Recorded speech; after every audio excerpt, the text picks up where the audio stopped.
Good morning, everybody, and welcome back to Coffee with Craig. I am your host, Craig DeLuz, and we're talking all things firearms policy, Second Amendment advocacy, you name it, we're talking about it right here on Coffee with Craig. So please take a moment, like and share this program so that your friends can join in the conversation.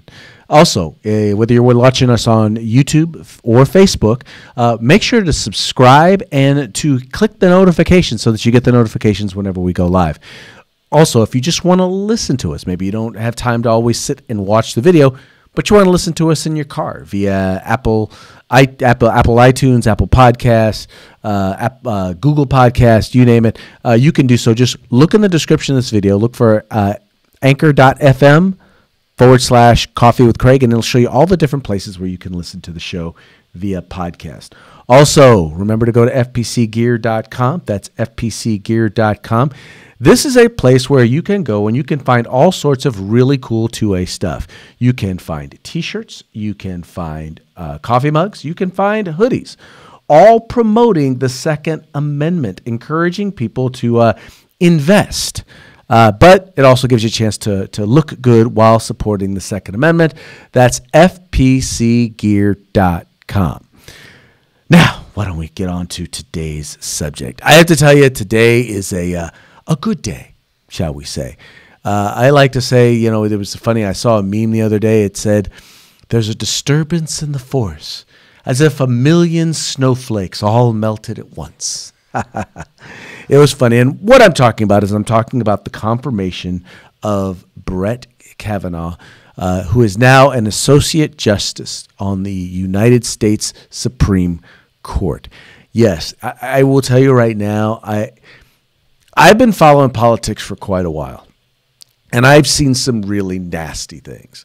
I remember when Bork,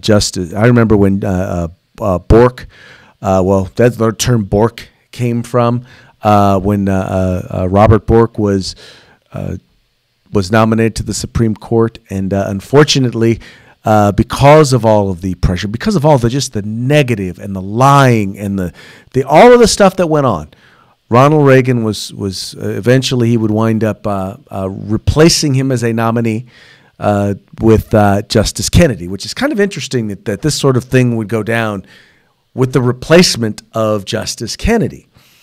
But we also saw Clarence Thomas. Clarence Thomas went through all sorts of sordid allegations and all sorts of bad mouthing, and yet still here we were again.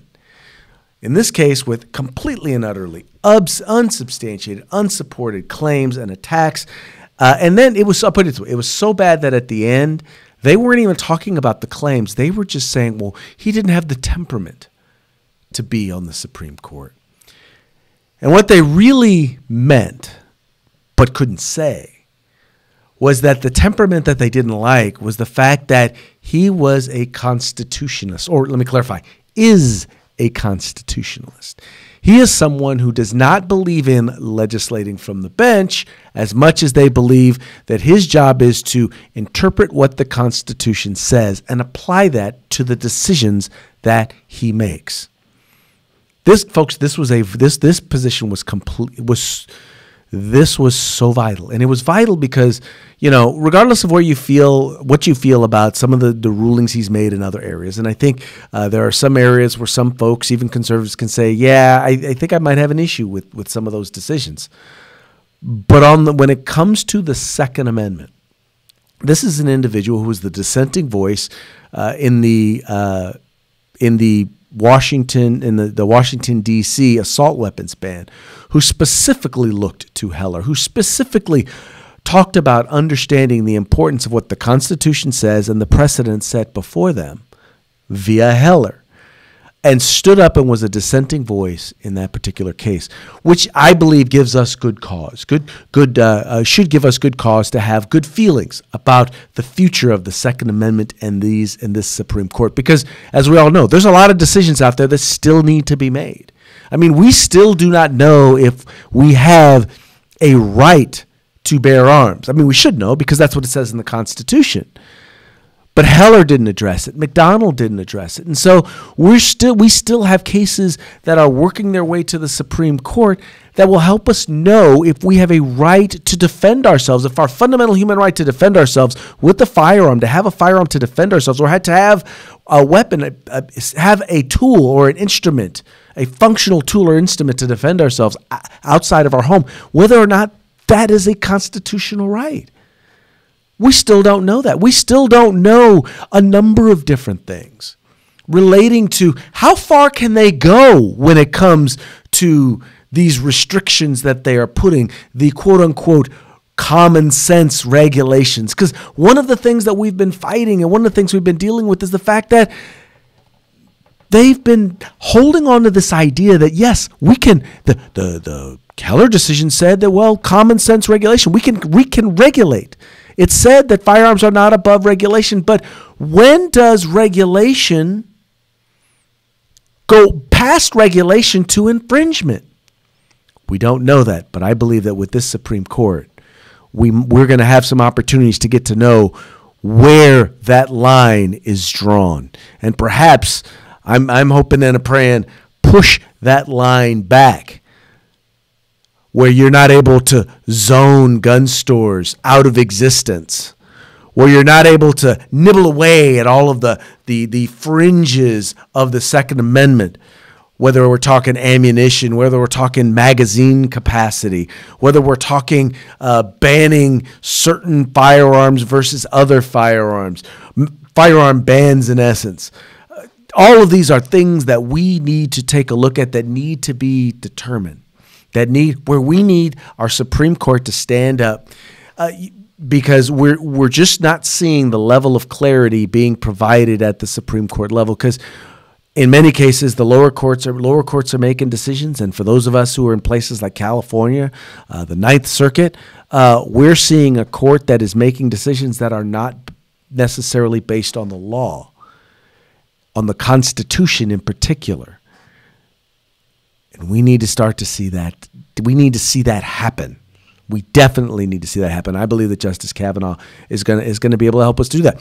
One great case, and this is a very important one for all Californians who are interested in owning handguns in particular.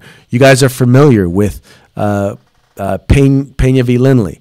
This is the case relating to the not unsafe handgun roster here in the state of California, where they require microstamping, a technology that doesn't exist, that no one uses. Therefore, it has resulted in a new semi-automatic handgun ban in the state of California. No new model semi-automatic handguns can be purchased or can be sold in the state of California because they don't have microstamping. This is a case that is working its way to the Supreme Court, and now we have a Supreme Court that should be taking this up. Now, many have said, well, maybe it wasn't just Kennedy who was keeping these things from being heard. Justice Roberts may also be. But we're going to find that out, and that's the thing. We're going to be able to find that out. So, folks, the fight is not over. The fight is far from over. If you've been paying attention to anything that's been going on since the confirmation and the swearing in, you know that the fight with the anti-gunners is not over. They are going to consistently continue to fight. And so we have to continue to fight. Now, as we have this case that is going, I wanted to encourage you guys to take a few minutes. Please support us. Support this particular case as it moves forward. Now, to kind of encourage you, in order to help us overturn this not unsafe handgun roster or the ban on new model semi-automatic handguns, we're encouraging you to please contribute to the Cal Guns Foundation. You can do so by following the link in the description to this video. And, and when you do so, you'll also be entered to win a Springfield XD. Kind of a thank you. We've been giving them away every week. Tomorrow's going to be the last one that we're going to be giving away of these. So we want you to go ahead and enter to win. Now, as we always say, you do not have to donate to enter, but you do have to enter to win. So regardless, you still have to follow the link in the description to the video. But folks, it's not just about entering to win a firearm.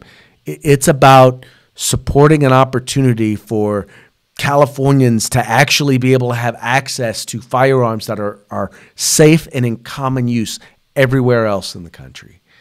And for those of you who are outside of California, let me tell you, if this case, if this roster is upheld, I promise you, you will look to see a similar type of roster introduced in your state. It will happen. So help us fight. Help us fight. We're on the front lines here in California. I know that. I know you get tired of hearing me say that. But whatever we're able to fight, whatever we are able to kill here in California, we keep from happening from every place else in the country. So help us help you. Support us. Support Firearms Policy Coalition. Support the Cal Guns Foundation. By the way, the Cal Guns Foundation, once again, we really need your support on this. So please take a moment, go to the link in the description of this video, and support our efforts as we support your right to keep and bear arms. That's going to be it for today's Coffee with Craig. We very much thank you for liking and sharing these videos and for joining the fight for our civil rights. Remember, got to use them or you're going to lose them. You guys take care. If you like our videos, follow, subscribe, like, and share.